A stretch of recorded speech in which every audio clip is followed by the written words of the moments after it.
Welcome to the Independent Advisors Podcast, where we dive into the world of stocks, tradable markets, and financial planning with Jessup Wealth Management's Chief Investment Officer, Mark McEvily, and CEO, Matt Jessup.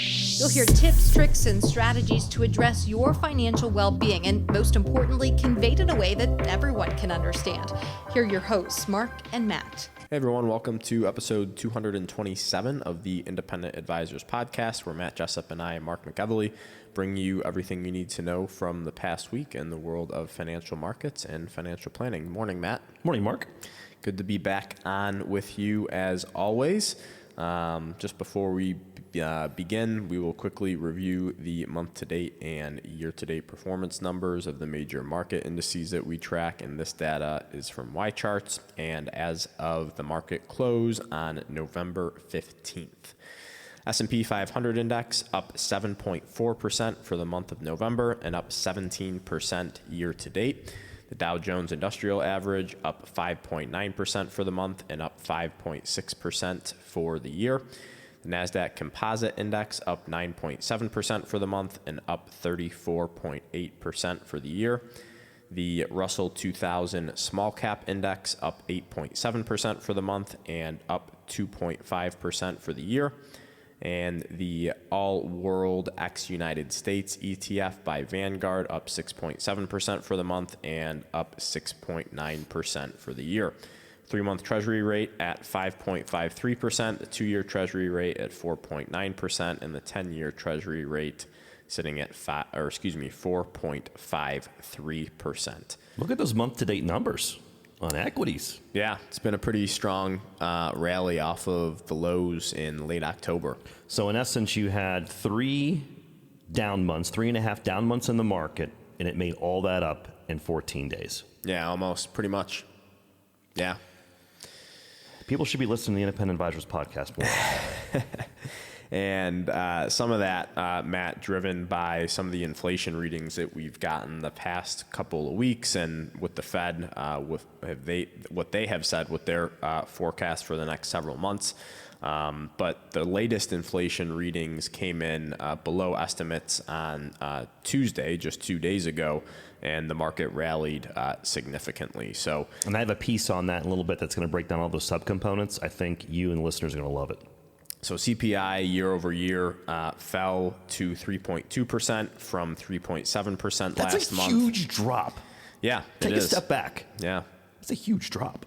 And came in below estimates of 3.3%. And then core CPI very similarly year over year fell to 4% from 4.1% last month and came in below estimates of 4.1%.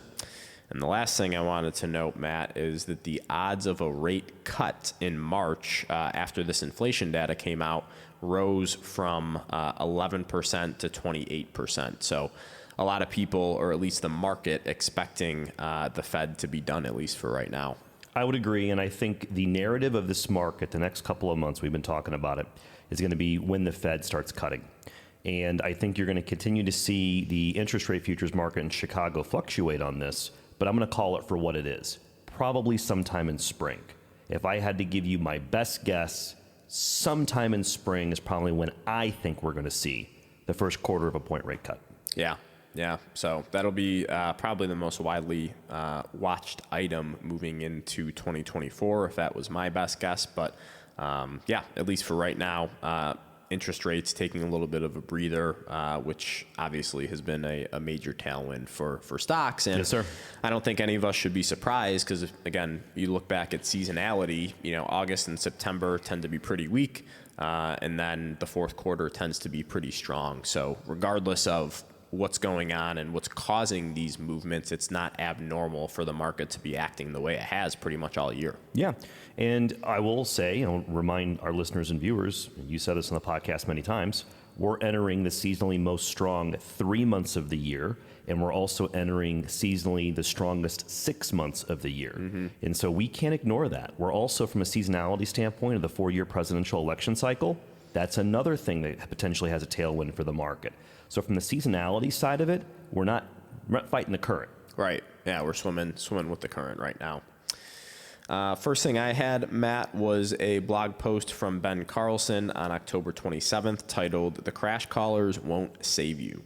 I think we've kind of beaten this horse to death over this year, Matt, talking about, people that are just always bearish on the market when the market is up really 3 out of every 4 years. Doesn't make a whole lot of sense, right? I know, and it's interesting because Wall Street in general has been pretty negative all year too. We're kind of the outliers. Right. So I just want to read you a piece and kind of get your opinion on this. I would love to. Ben started off by saying, here's something Henry Blodgett wrote about notorious stock market bear John Hussman.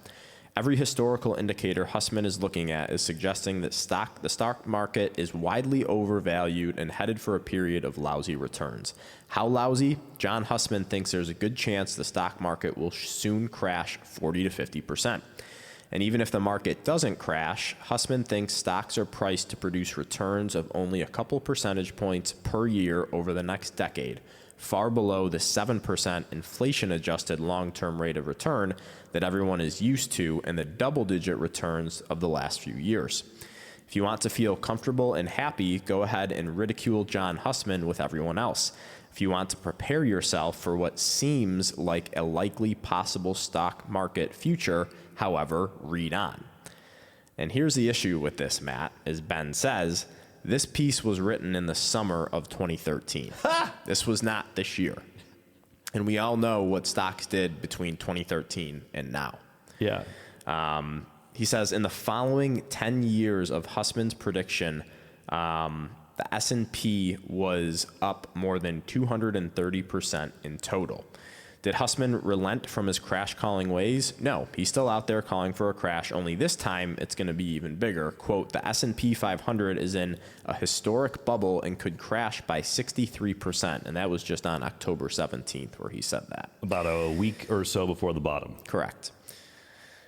Ben finishes the article by saying anything is possible in the markets, but this is the problem with listening to people who predict crashes for a living. They only need to be right once in a row to get attention from the media. If you follow their predictions, the vast majority of the time you're going to be on the wrong end of history. To be clear, I'm not saying the market won't crash at some point. It can and will happen eventually. Crashes are not highly probable, but you will experience a handful of these cataclysmic events throughout your investing lifestyle. Well said. Last paragraph was very well articulated. So, and kind of dovetailing off of that, my second piece, Matt, is something that you had sent me earlier this week. And this was a tweet by Gurgavin, another interesting Twitter or X handle. But anyways, this was on the 14th of November, so just this past Tuesday. If you listen to the podcast over the past few months, we talked about the famous Michael Burry, who is a hedge fund manager who called the 2008 global financial crisis. He came out and had a $1.6 billion short position on the S&P 500 and NASDAQ in August of this year. So again, just very briefly, when someone puts on a short position, they are expecting the market to go down. Most of the time, these people are expecting the market to crash, and they make money when they are short the S&P 500 or the NASDAQ. Correct. But this guy just tweeted earlier this week that Michael Burry has closed that $1.6 billion short position on the S&P 500 and NASDAQ for an estimated loss of about 40%. So again, just to go off of my first piece here, just because people have predicted crashes in the past doesn't mean they're going to be batting 100% in the future. Correct. And like we've talked about several times this year, this type of news does more harm than good, in my opinion. And it's all about just getting clicky headlines when, the media is writing this stuff and portraying it to the rest of the world.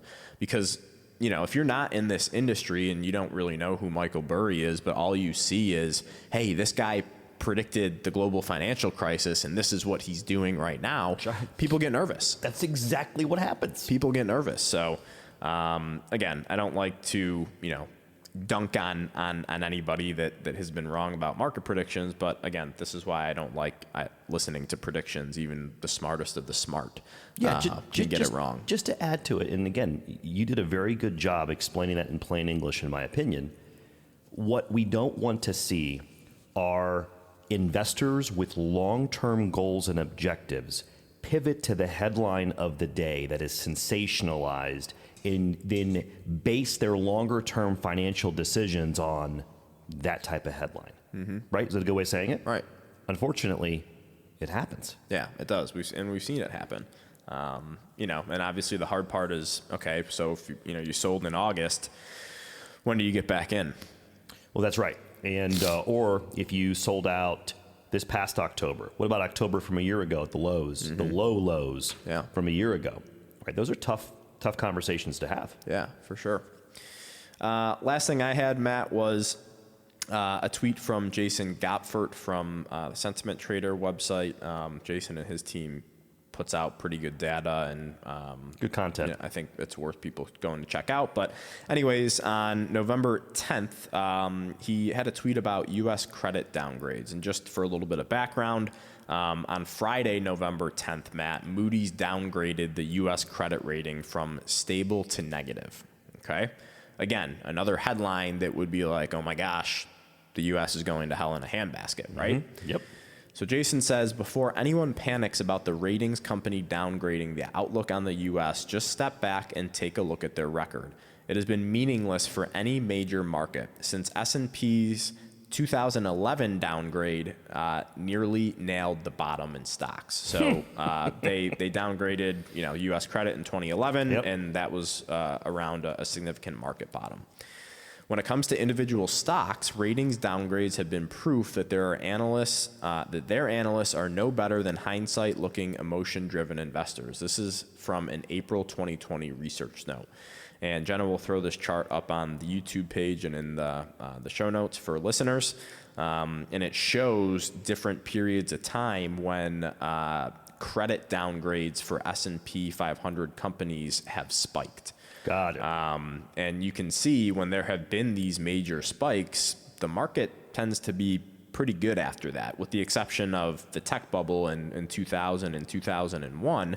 There was still some more downside when the credit ratings got downgraded for these companies. But in 2009, 2011, 2016, and now in 2023, performance looks pretty dang good. And this is a pretty nice indicator where, it might be counterintuitive for people to think that stocks can continue to do well if credit gets downgraded. But like a lot of other things in our industry, it seems to be a great contrarian indicator. Yeah, I mean, just to kind of add to kind of sentiment in the market on a short-term basis, you're still seeing people calling what has occurred the last 2 weeks a bear market rally. And you know what? I love it. I want the market to climb a wall of worry. I don't want everyone to be throwing out the all clear sign. Mm-hmm. This is exactly what the market needs, in my opinion. And I think what could happen from here is you could have more of a stealth rally. I think that you kind of had the shock and awe period the last couple of weeks. Hope we kind of step higher the next several quarters. I'd be a kid in a candy store. Yeah, no, I'm with you. I will turn it over to you. I got a couple interesting pieces this week. We'll see what you have to say. The first is I want to get some facts straight with our listeners and viewers about consumer credit card debt. Now, why I'm bringing this up, Mark, is if you look at a lot of the business financial sites, this is getting a lot of consistent headlines lately, right? And what are you seeing? Consumer credit card debt. Yes. Is? Yeah. And what are you seeing on these, on these headlines? Consumer debt up tremendously over the past year. Consumers are overextended. That's kind of the narrative, right? So our friend Ryan Dietrich had a tweet. I'm gonna call them tweets for a while. So it's gonna be hard to change them to X's. So on November 8th, and this is what he said, quote, "Yes, credit card debt hit another all-time high, and yes, delinquencies are starting to move higher. But credit card debt as a percentage of disposable income is still below pre-COVID levels and well beneath 2000 levels.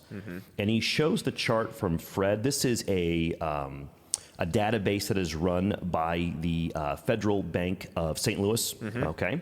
And so people can Google Federal Reserve Bank of St. Louis, FRED, like the name Fred. I think it's Federal Reserve Economic Data. And they have a very diverse database of a lot of different data.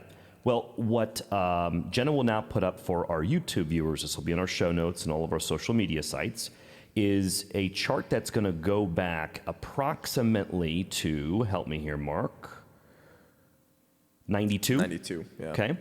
And it shows a percentage of disposable income, in essence, in plain English, how much of the average American consumer's income is he or she using to service their credit card debt. And guess what you're going to see very quickly from this chart? Yes, if all you do is talk about the last 12 or 18 months, the percentage of what they're doing to service this debt is up tremendously. But the picture they're not telling you is when you look at this over the last several decades, the American consumer has a lot of capacity to spend.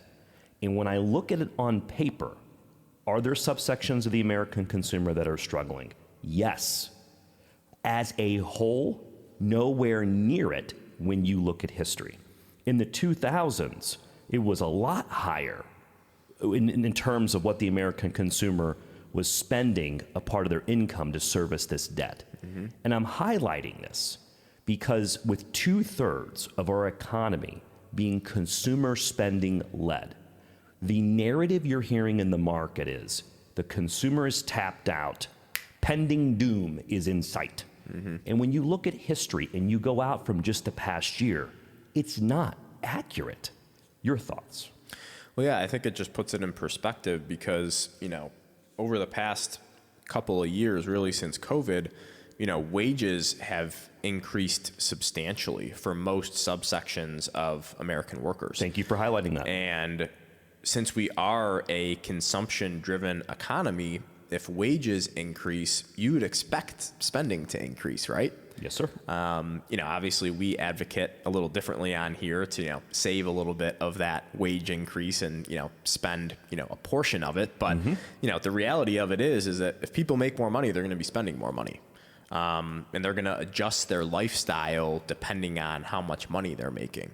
I think when you're talking about credit card debt, you have to compare it to relative to income and disposable income, yes, because just credit card debt being at an all-time high doesn't necessarily mean a whole lot to me. And when I say this following statement, this would have normal controversy if I were on a financial news network. And the statement is, the American consumer in general is just fine. Yeah, 100%. That's just my 2 cents. All right, my next thing I want to bring up, and this is an interesting view.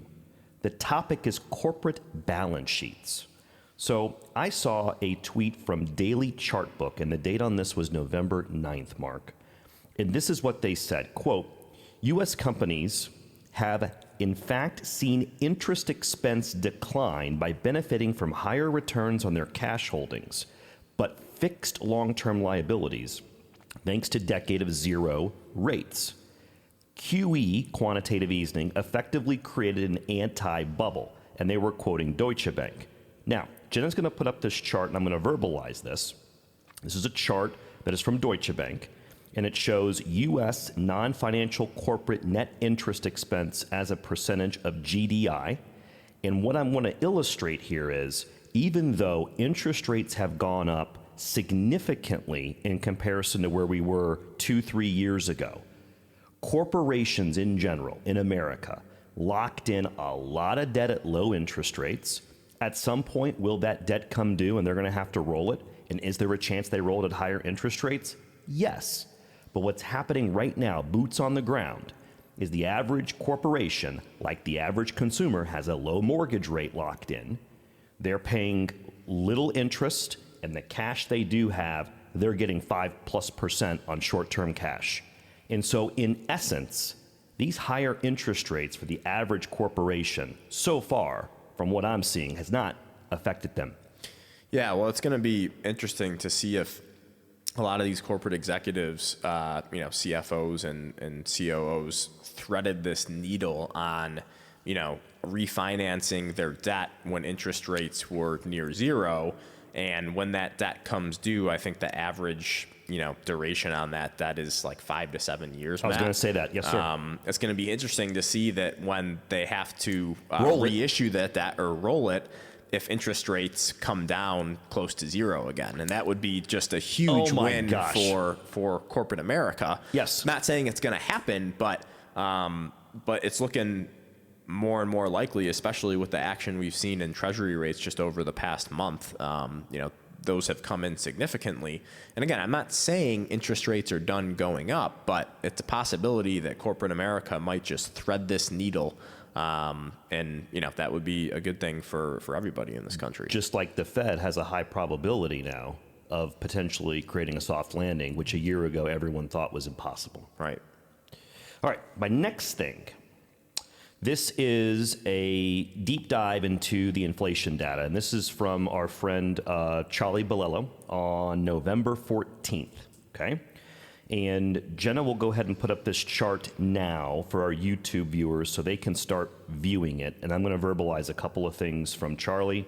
This is a chart for our traditional podcast listeners, Mark. I would highly encourage them to go to our show notes on our various social media sites, whether it is Twitter, Facebook, LinkedIn, etc.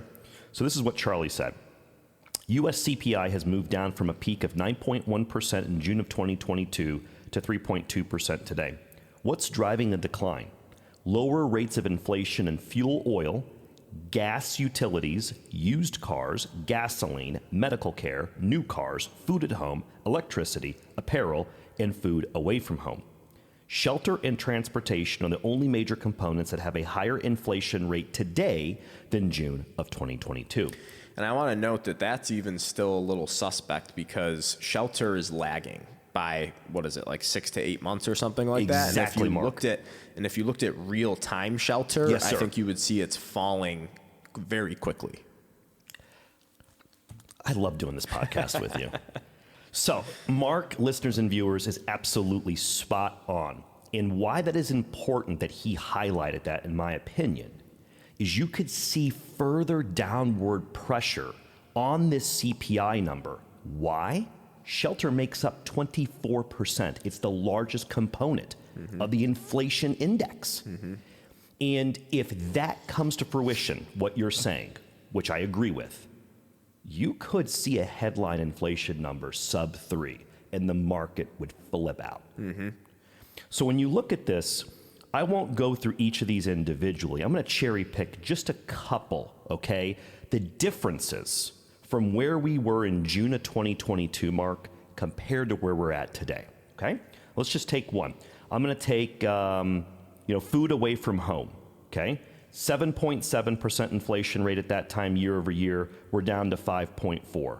Food at home, 12.2% year over year. That's down to 2.1. So I'm going to stop there.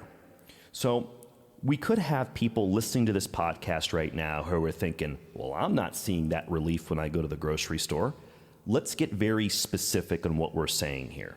Inflation, prices have come up the last couple of years. I'm not trying to insinuate that we are going to see prices go down or revert. That would be the definition of disinflation. Rather, what I think is the most likely outcome, in my opinion, is prices level off and we start to normalize this inflation rate. Are we going to go sub 2? That's going to be a stretch. I could see us in the mid to high 2s for a little extended period of time, okay? So again, very specific. I'm not saying you're going to go to the grocery store in 6 months and the price of XYZ product is going to be down by 10%. Right. We're just saying that the rate of those price increases are slowing. Well said. And it's rare for, like, if people think, I was listening to Michael Batnick and Ben Carlson's podcast this morning from this week, and I think there's a perception out there that prices at some point are going to revert back to what they were prior to 2020. And that's just not going to happen. Not going to happen. I could be wrong on that, but that's not how it works. Let's put it this way. I do not want to be in a disinflationary environment. Because you know what that smells like to me? Japan. Right. Japan of the last 25 years. That's what it smells like to me. Right, and people got to think too that if prices start to come in and prices start to go negative and we get disinflation, then guess what? That's going to ripple through the economy and people's incomes are going to start dropping too, which I don't think people want. No, absolutely. So I think you got to be careful about what you wish for, because we're not saying that prices are going to start decreasing, but we would like to see prices start leveling off, which this inflation data is showing right now. And that's the sign that we're getting past this, inflationary environment where inflation was the only thing that mattered. Last point. Again, if we take this into context and take a step back and think about the last 12, 18 months, with where the data is at today, 12, 18 months ago, this was a pipe dream. Literally, this was on no one's bingo card that inflation was going to come in like it has. And so I just want to throw it out there that, do we need to continue to watch the data? Absolutely. But just listeners and viewers, be open-minded that things might not be as horrible as the media and the news outlets are making it seem from an investment standpoint. That's my message. Mm-hmm.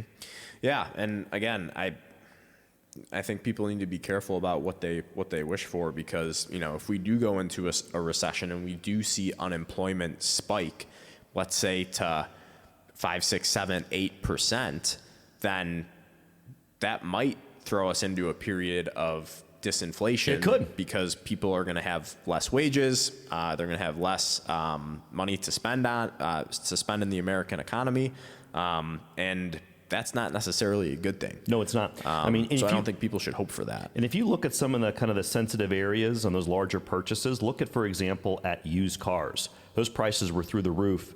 This data shows in June of 22 is up 7.1% year over year. Used car prices on average are now down 7.1% year over year. New cars were up 11.4 in June of 22. Now they're only up 1.9. Guess what I'm starting to see? Starting to see these ads for 0% interest. Mm-hmm. That's a sign that they got some inventory sitting on those lots. Mm-hmm. Yeah. Right? And I'm going to spike the football a little bit. And again, this is not me spiking the football. I just got lucky, but my lease was up in March of 2020, and I wanted to buy a new car, and I happened to be looking in April of 2020 when they were just giving cars away off the lot. Literally, right? They were, yes. So it's interesting now that we've gone from 0% financing virtually for everything. To now car loans are anywhere between 5 and 12%, to now where it's like, okay, car dealerships are starting to read the tea leaves, and they're like, we're going to need to start bringing back some deals. We're not going to be able to charge as much as we have over the past couple of years due to supply chain constraints. Now that the supply chain has normalized again, you see new car prices are coming down significantly. To add to that real quick, the guy on Twitter, the car dealership guy, mm-hmm. very popular, has a lot of good content in the subsection of the economy. He highlighted that the average dealer is paying double-digit annualized interest rates to fund their inventory that's sitting on that lot with where interest rates are at. Mm-hmm. So these dealers in general are very highly incentivized to be moving that inventory, that product, more than they have been the last couple of years. Yeah, interesting. And again, we talked, several years ago about how this pendulum switches from side to side. And, and at one end, we were at the extreme where, car prices were crazy expensive because there was no supply. But now, since more supply has come back online, we're starting to swing the pendulum to the other side, where the power is coming back to the consumer, because we are getting over finally this supply chain constraint that we've had since 2020. Well said. So, last thing we have for listeners this week, Matt, for the financial planning topic of the week is retirement account contribution limits for 2024. So the IRS came out with contribution limits for next year, and I just wanted to make sure everyone is aware of what those limits are. Good topic.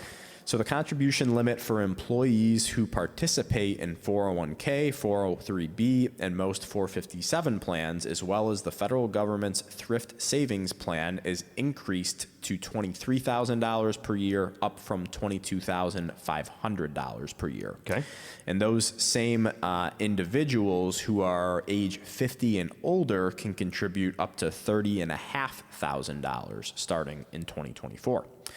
The limit on annual contributions to an IRA increased to $7,000 per year, up from $6,500, and the IRA catch-up contribution for individuals aged 50 and over remains at $1,000 for 2024, for a total of $8,000 that they can contribute to an IRA per year.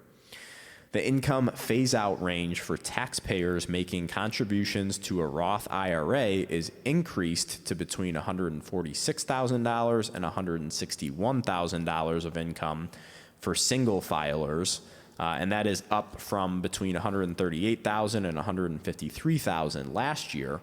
And for married couples filing jointly, the income phase-out range to be able to contribute to a Roth IRA is between $230,000 and $240,000, which again is up from last year from $218,000 to $228,000. So again, if you want to contribute to a Roth IRA, there are certain income limitations. If you make too much, you can't do it. And that, phase out of how much you can contribute to a Roth IRA starts at $230,000 for married couples in 2024, which is a pretty significant bump. I love that you're highlighting this. I'd throw this out there to our listeners and viewers that, if they're looking for some alternate ways to kind of fund these retirement accounts, reach out to Taylor Ledbetter at our practice. She does a lot of the financial planning topics of the week over time for our podcast. And she can talk to you about possibly things like a backdoor Roth. Mm-hmm. There's some strategies that she could employ. So I'd encourage you, whether you're a client or not, feel free to reach out to Taylor. She has those conversations quite often. Yeah, for sure. Before we wrap up, Matt, anything else you want to leave listeners with? No, believe it or not. We have Thanksgiving coming up. We're going in trading week next week. Short trading week. We're going to the end of the year. I still think there's a lot of pessimism right out there in the market. Market's climbing a wall of worry. No, that's pretty much all I have this week. I just really enjoy doing this podcast with you. Yeah, I do too. Yeah, thanks for providing all the content that you do. And if anyone else possibly would be interested in starting their own podcast, you can get your first month of Blueberry podcasting hosting for free with promo code JessupWealth. That's all lowercase and no spaces. Use the hosting estimator on their site to determine the best plan for you. And don't forget, that's JessupWealth for your first month free on Blueberry. As always, thank you for listening to episode number 227 of the Independent Advisors Podcast. Hope you all have a wonderful rest of the week. Take care, everyone. Thank you for listening to the Independent Advisors Podcast. If you're interested in hearing more, hit the subscribe button so you can be notified every time a new episode gets released. Feel free to share with friends, family, and follow us on Twitter at Jessup Wealth, Facebook, and LinkedIn. Mark and Matt will continue to share beneficial information on these social media sites. Also, check out the podcast tab on their website. That's www.jessupwealthmanagement.com. There you'll find links to every episode of the Independent Advisors. Have questions or topics you want to discuss on the show? Message us on Twitter, LinkedIn, or send an email with the words questions and topics in the subject line to inquiries@jessupwealthmanagement.com. We'll talk about it right here on the podcast. Certain sections of this commentary may contain forward-looking statements based on reasonable expectations, estimates, projections, and assumptions. Forward-looking statements are not guarantees of future performance and involve certain risks and uncertainties which are difficult to predict. All indices are unmanaged and are not available for direct investment by the public. Past performance is not indicative of future results. This podcast is provided for general informational purposes only and does not constitute either tax, legal, or financial advice. Although we do go to great lengths to make sure our information is accurate and useful, we recommend you consult a tax preparer, professional tax advisor, financial advisor, or lawyer regarding your specific circumstances. Investing involves risk, including the loss of principal. No strategy can guarantee any objective or goal will be achieved.